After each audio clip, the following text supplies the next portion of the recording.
Mas. Pikantuk gungan nggih. Disambar karo Mbah Gungan kok. Lah kuwi ya kaya wong tuane dhewe kok. Ora sak tenan kaya Banten. Nyangoni anake iki sak lugune to. Nggih. Matur sembah nuwun nggih Mbah Nen. Yo, yo nek diwehi aluse. Jenengan pengen mboten? Pengen mboten? Aku tak kuku wae yo. Nggih Mbah Nen menika nyuwun kodamune. Oh, yo kodamune. Ana COD. Lah iki ya wis kaya bapakmu neh nek kuwi. Ya wis ora sambung. Haus gede isin kok. Ngono ae kok yo. Nggih. Nen. Kae pasen kopral kae. Iki Mbah Nen kopral lek iki Mbah Nen dadi wedhus.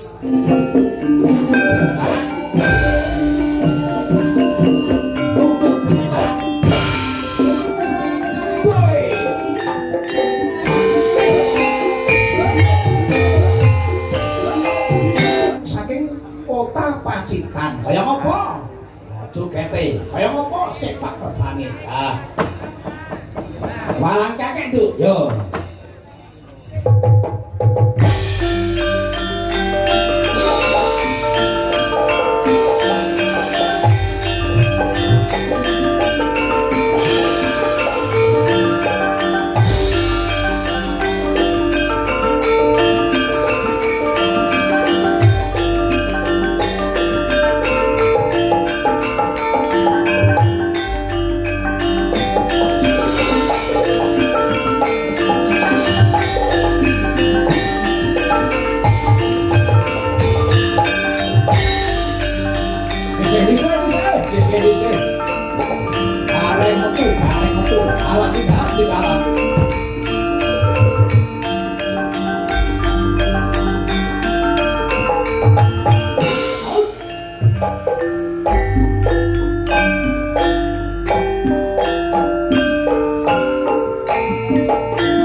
Sugeng dalu kang gareng Wilujeng dalu pacange Ki Marsudi Bawa Leksana. Dapur boten pinanggih sehat nggih Mas. Alhamdulillah kang gareng sami sehat sedaya. Sing penting bakune seger kewarasan. Amin amin ya robbal alamin. Ugi prokadang dulur-dulur kula tenggene Krandu sedaya mugi-mugi pinaringan seger waras. Kula iki dalu menika wujude syukur ngarsanipun Gusti Kang Maha Agung kebak ing kamulyan menika panjenenganipun Rama Jemani anggenipun tasakuran menika temu wahyuning jodoh Mas. Temu wahyuning jodoh sepisan kanggo sak lawase Muga-muga dados keluarga ingkang sakinah mawaddah warahmah. Amin. Amin amin kang gareng. Jan ruang sapuran kok rong minggu mawon kali jenengan kangen kula mboten umum. Nggih. Gara-gara lombok larang wayangan ya arang-arang. Gara-gara parine larang tanggapan ya arang-arang. Namung ndedonga mugi-mugi sedulur sedaya kathah rejeki Allahumma. Amin. Panjang yuswa Allahumma. Amin. Kuat sehat selamat Allahumma. Amin. Ngoten iki lho Mas. Mulakno dulur kerandun iku ngangeni lek teng kula iki Mas nggih. Paribasane sing rada tuwa dadi bapak, aku sing enom dadi adikku lan anak-anakku. Iya pancen ngono kang gareng. Nggih, jan tenan. Ugi kang gareng niku wau. Wah, Sinoman. Peladen. Nggih. Wah, jan cancut gumbergut. Wonten rukun, wah jan cacek. Cacet banget katek kula sak yaine kopi urung diwehi. Lah tekamu wis kasep, tekamu bunyi kok. Wong saking niki sedaya niku kangge nek sedaya kan pun diradosi to Mas. Paribasane kula dalam panjenengan Sinden Yoga niku kangge paribasane pun keluarga piyambak. Dadi iki apa to keluargane dhewe sing penting ke dulur-dulur sing rawuh ki ndongane muga-muga lurus rahaja mboten wonten awangan setunggal menapa. Oh, Pak Jaya. Putrane Pak Jemani niku kalih Mas. Nggih. Lanang karo wedok. Muga-muga temu jodoh, temu wahyu sepisan kanggo sak lawase aja ngantek pegatah. Panjen ngono kang gareng. Amin, amin kang gareng. Kuncine siji wong ki arepa bondo dunyane dhuwur wong nuwun sewu lho Mas. Wong ki lek akeh ya bingung, lek sithik ya bingung.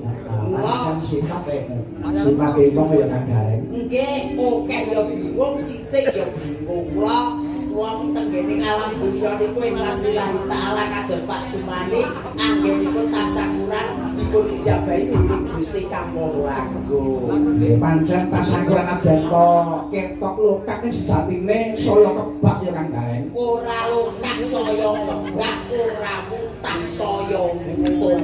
Pancen ngono kang gareng. Mula wong jenenge wong syukur iku wong banyak bersyukur iku banyak manfaatnya.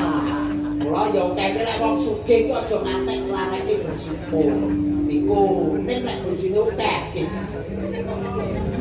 Seto iki wae wis penake ra mau dione yo bunyi aku wis gawe enek buntute apa-apa Mas ya. Ya. Aku gawe buntute ngene penak banget kok ya nggih Pak Jembati aku ditresnani tenan karo wong randu iki Mas. Nggih. Patut ditresnani kok kono teko kene penonton tumplek sing dene Mas Marsudi ayu yogane nom-nom kabeh yaene yo wong enek sing do ngantuk. Tenanan kula dak aku mboten teng mriki nggih Mas. Nggih kang gareng. Biasane awake dhewe rong minggu pisan niku mesti wayangan teng Klaran dan Grandul. Heeh. Iki kok rada enek kok setahun kaya bol siji tok iki. Ning Delalah lho Mas. Nggih. Lah wis dilunasi 2 tahun kepungkur dadi iki karek nyaur igo-igo. Panjenengan to kang gareng. Nggih. Ngene iki ya wis kabeh wis lulus dilunasi kabeh kapan kae kang gareng. Sesasi seprono wis dilunasi kan. Bapak Jemani. Pak Jemani iku ora kena dipidhaki late. Pak Jemani, Mas, iki daku boten pinanggih kula kalih kanca-kanca sinden. Menika monggo Oke kang gareng. Nggih, diaturake kalih dulur lanang kula saking Krebet. Nggih. Menika Mas Heru Sutaji. Rawuh mriki. Wah, rawuh kang Alhamdulillah Mas Heru wilujeng dalu Mas Heru Sutaji. Nggih, saking Jambon. Warga saking Ibu Sisung, ugi Bapak Magimin, ugi rawuh. Alhamdulillah Bu Sisung, yen ki sing panggah Mas. Lah iya lah. Jilbabe sing ijo kuwi. Bu Sisung alhamdulillah muga-muga pinaringan seger waras kathah rezeki. Amin kang gareng. Ingkang rawuh mulai sinten saking Balong Mas. Mbah Senen saking Balong ugi rawuh sedarat. Nggih, sedarat rawuh, Balong rawuh, Jambon rawuh. Mbah Senen saking Sendang ugi rawuh. Alhamdulillah barokah. derek ndedonga mugi-mugi sabibaripun panjenengan pirsa iki maksud dibawa laksana dugi dalem pikantuk berkah rejeki ingkang barokah. Tenan kok ya. Aku ki lek kali jenengan iki gunane boten umum Mas. Nggih Kang Gareng. Ugi boten katalungan Kang Gareng. Nggih pripun? Katur nggih menika dulur lanang kula menika wonten tanah Sabrang Mas Kawit saking nggih menika Karanglo Kidul. Wonten pundi sakmenika Mas? Nggih. Wonten Malaysia napa wonten Taiwan napa wonten Hongkong? Ora ngaku Mas. Oh, Tanah Sabrang Mas Kawit saking Karanglo Kidul. Wes menika nyuwun lakon mangke. Nggih, mengke di pinangkani setunggal bapak setunggal. Nggih. Jan tenan kok ya 1 2 3 4 5 6 7 tenan. Sing dene jenengan ki nyenengne Mas. Nggih, pokoke nyuwun kabeh Kang Gareng. Nyunyur kabeh ya ayu-ayu kabeh. Jantoke Cantik-cantik kabeh sekolahe ya dhuwur-dhuwur kabeh. Kabeh do sekolah, do kuliah. Di sing kene dhewe iki Gabon mana telu. Bose. Ngapunten nggih Mas nggih. Glia-glia waton kecanda gremet-gremet waton ing slamet menika limbukan dipun sambung mengke tenggene gara-gara sedaya kersanipun menika saged menghibur dulur-dulur wonten ing laladan Ngrandu mriki Mas Masudi. Nggih. Wah, janten niki ditanjakne siji mboko siji. Wonten cobi niki wonten serat Kang Gareng. Oh nggih, jenengan raos rumiyin Mas. Nyuwun lagu kawula rewang. Nggih. Anteping ati, Anteping ati. sambel kemangi. Sambel kemangi.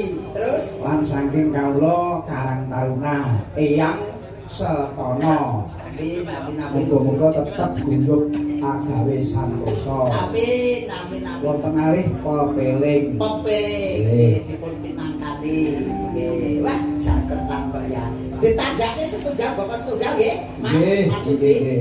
Nggih, niki penake. Kopi Kang Gareng. Nggih, pripun Iki pripun. saderipun Mbak Mutiara. Iji. Monggo Siap. rumiyin. Nggih. Wah, Monggo, langsung. Yuk, Pak Mutiara. Sabto Arto.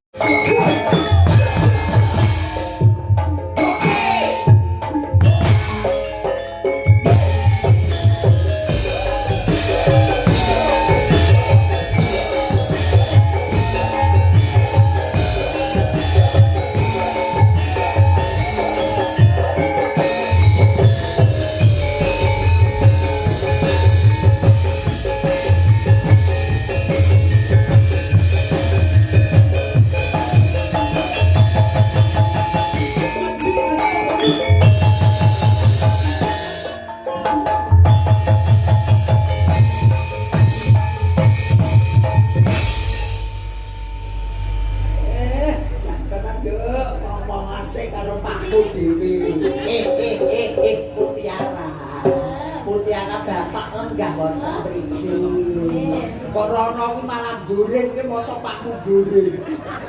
Ya, bapak gandeng kene. Nggih, sungkem sik karo bapak bar ngumbungan karo aku. Dadak sungkem riyen iki. Lho piye tok karo bapak iku disungkep wong jenenge anak kun sewu lho, Nduk. Iya. Wong anake apa sukses kaya ngopo kudu eling marang wong tuwa. Ya pancen ngono Kang. Dadine awakku ki sak ulunge nembang sungkem sik karo Mergo Rama. kendho kencenging anak, pranataning anak ki mung kari ana wong tuwa, pujine wong tuwa. Bener, kuwi kulatos. Kenceng ya saka wong tuwa, kendho ya saka wong tuwa. Ketok iki saiki wis lemes kok. Ning masalah ngeten. Pripun? Sosokan niku Nggih. enten panggung sambut diakoni. Ngeten iki Lah nggih. awakku ora diakoni dadi anake bapak. Lah niku. Wow! Lho wong piye rek? Iki bapakmu. Anu Ibune sinten ibune? Ibune to. Ya bapak lenggah ning kono sungkem riyen kali bapak. Estu niki. Sungkem se Mas Masudi menghadap nang mriki rumiyin mriki mawon rada mlirik anak wedok arep sungkem kali romo. Nggih, sungkem kula katur apa. iya bocah ati.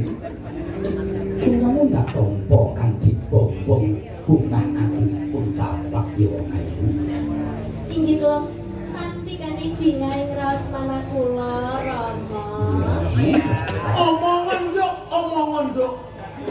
Pripun? Pun kakang aku arep kersa karo seliramu. Wajak bisa. Maratuwa kereng iki. Put Mutiara. Dalem. Moh aku dadi maratuwa bapakmu moh aku. Lha pripun? Lah aku mesti diorot-orot tok. Wayah manten tadi kabeh kon nyukupi aku ora koyo Pak Jumadi. Mutiara, Dalem. kowe wis katon gede. Nggih. Ya, apa-apamu disawangku sarwa gede. Sing hati-hati ya Cahayu. Jok Mutiara. Dalem. Tak pek nduk tek musuh. Hus. Ngomong gede terus kono kier-kier saja iki kok. Orang tua kok sok galak koyo gitu. Jok Mutiara. Nggih, dalem. Niki sowan teng dalemipun Rama Jemani. Nggih, kalian Ibu Ibu lali jenenge Tati. Nggih Bu Tati. Bukati. Bu Kati. Menika kajate apa, Nduk? Tasyaturan pernikahan. Lah dongakno mumpung mandi-mandi iki pun sawakku ndongake mantek. Lah. Nggih, sing pasti mugi-mugi samawat. Terus Sakinah. mawaddah warahmah. Terus rezekinipun nggih lancar barokah. Amin, amin ya rabbal alamin. Terus enggal Pinak ada? momongan. Nggih, leres. Ya dadine nek wis duwe momongan awake dhewe sing duwe gandulane ngati ya Nduk ya. Nggih. Kaya awake dhewe kae. Kapan? Lagi kapan Rek, tuh? rek, Apa? gandulan nanti gandulan piye maksudmu? Ya tegese ke gandulane ngati iki kunci ning urip ki ning ngatak. Ngono lho Mas. Gandulane ati ora ngendi rek? Nduk. Rada-rada sing tak duduhi gandulan. Halo. Masem kok Ojo kurang ajar rek. Nggih, ayo gliak-gliak wae dhewe nyambut gawe terus ki gawe lelagon sing jumbo karo kawontenan. Nggih. Lagune apa? Coba Kang Gareng. Iki kula nyuwun cocok karo swasana. Nggih. Kelinci ucul. Kelinci muncul. Niki mugi kula aturaken wau wonten sing nyuwun sesideman, terus Nggih. kuning, Ya. terus kanolong. Heeh. Niku saking Mas Udin etan puskesmas, so sampun TF. Maksudnya enggak? Nggih sampun enten sing masuk. Oh, tempe ngapamu? Nggih. Aku njaluk. Nggih dene saged dipendhet. Oh, awak iki teramu ya. Iki dhewe apa, Dok? Kelinci muncul. Deres sesideman saking kelinci ucul. Iki yo TF rek. Kok TF? TF napa? Lho. Mas, iki malam Senin ora malam Jumat kosong TF kono. Tanggapan arang-arang ngomong-ngomong nyawa. Ya. Nggih kula aturaken sugeng dalu banen. Nggih, Banen, alhamdulillah rawuh. Setia nenggani kula. Nggih, to Banen ki wong dimanapun ki maksud dibawa sono lek itu dia pasti datang. Kencane Banen nggih, Banen bakune ketok enak. Moga. Ngubengi kutha niku nggih. Nggih. Yuk, kelinci ucul Mbak Mutie arah. Monggo. Pada kelinci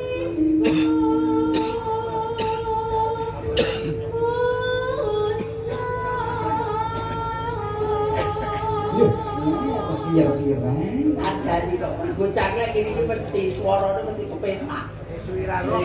Kandungane gede kok.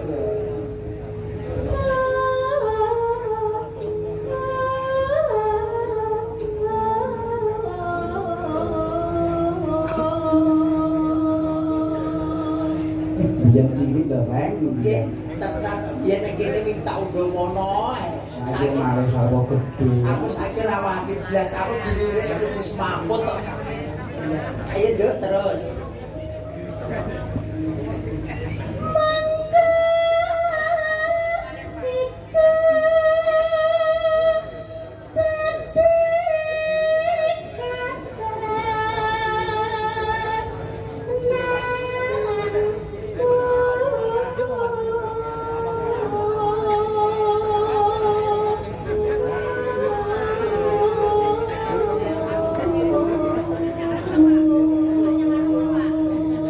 Dulur belikin, mbok beli rawuh, ngaturaken wilujeng rawuh, wilujeng bersani.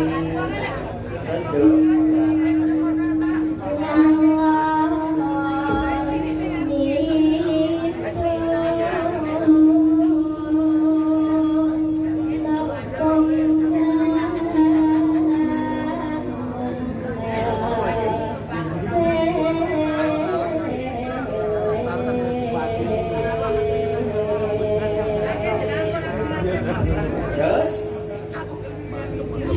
Iya.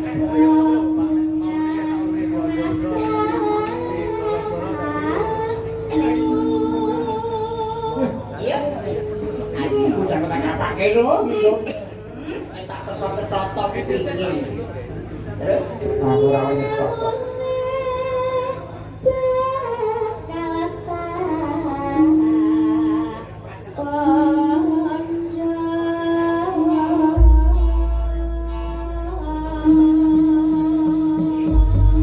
langgam kelinci kucing. Monggo, Mbak Mutiara. Sabto Argo.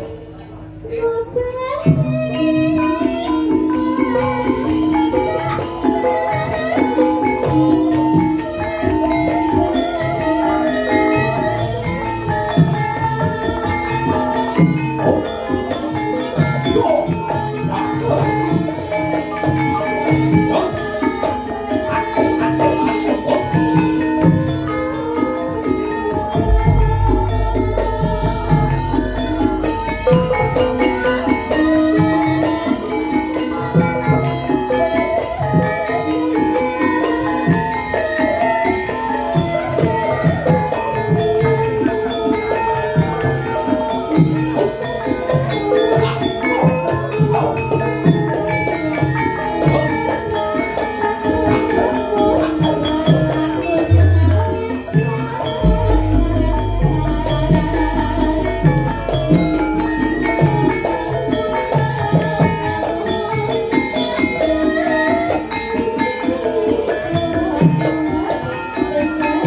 dadi sing ngalor lho.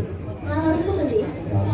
Nengen. Oh, mriki. Ya ngiwa. Ya nengen. Ya ngiwa. Mriki kuatan ternyata.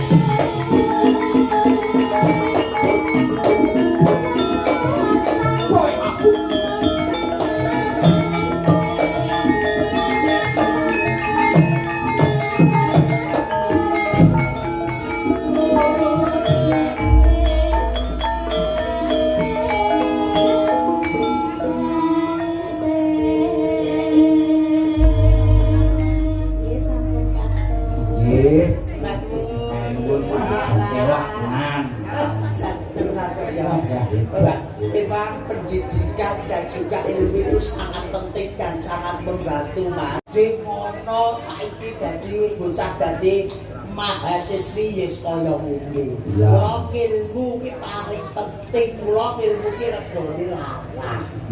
Iki mula aja latek dimusprakne kaya jaman biyen. Bocah SD terus diplayokne ning luar negeri. Saiki dari kuliah ben dhuwur, sekolahe ben pinjul, iso golek rezeki. Ya pancen ngono kan Kang. Mula titip pelingku karo anak-anak. Yen pancen isih golek ilmu. Iki Golek kepinteran, aja keganggu pacaran. Bapak, Romo, Ibun, niki wonten panggilan. mau panggilanipun? panggilan ngono apa? Saking biasane. Oh, sing Bang Sinen. Panggil napa nduk kayu? Napa nduk mutiare kok sajane kok baru gotrok, ndok mlayu ngono. Pikantuk bungan, Oh, Mas. pikantuk bungan nggih. Nang disamber karo Mbah Sinen kok. Lah kuwi ya kaya wong tuane dhewe kok. Ora sak tenan kaya Banten. Nyangoni anake iki sak lugune kok. Nggih. Matur sembah nuwun nggih Mbane. Yo, yo nek diwehi aluse. Jenengan pengen mboten? Pengen mboten? Aku tak Mboten saking. kuku wae to. Nggih Mbane menika nyuwun kodang kuning. Oh, yang kotak kuning saiki. Banten. Saniki. Nyuwun saniki. Oh, ora betah ketok ya. Pun boten betah Banen. Nggih, ngono. Yo kotak kuning. Nggih, langsung podang kuning. Nggih. Minangkani menika pamundutan Mbah Nen saking Laladan. Saudara. Nggih. Sing brengose kandel niku. Ayo, mesti Mbah Nen. Ning lek sing gundul kene cemul ya murin. Yaene wis turu. Panggilan malih Bapak. Pripun niki? Panggilane sapa yo? Sapa lho? Oh. Ya yo jam tanane romo. Ayo Mbak Senen. Kayak Mbak Senen saking Sembilan. Cikode. Lah iki ya wis kaya bapakmu neh nek kuwi. Ya wis ora sambung. Haus gede isin kok. Ngono ae kok ya. Nggih. Senen. Kae pasen kopral kae. Iki Mbah Nen kopral lek iki Mbah Nen bakul wedhus Nyuwun Blitar menika. Blitar. Wah, wah. Podang kuning nyang Blitar. Nggih, langsung mawon nggih niki digabung nih. Nggih, sak cekape niku kathah seniwati saking Mas Marsudi Bawalaksana. Nggih. Mbak Hani saking Tulung Tulung Agung nggih wonten wah jugete mengkelok gareng. Lah nomo nek ati urung munggah wis to. Engko wis to. Ayam Langsung. monggo. Podang kuning. Monggo. Sapa?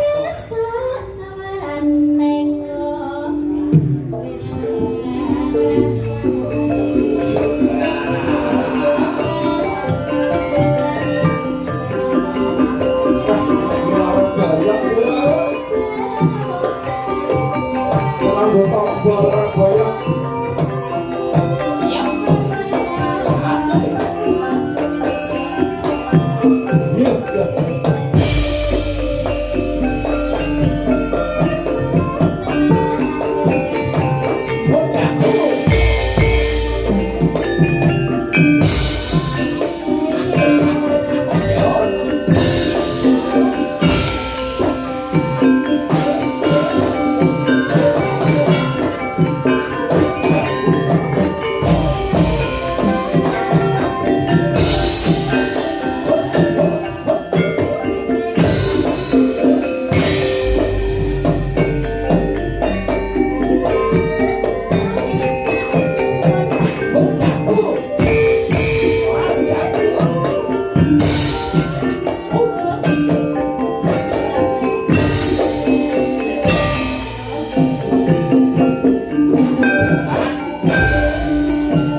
sembah nuwun.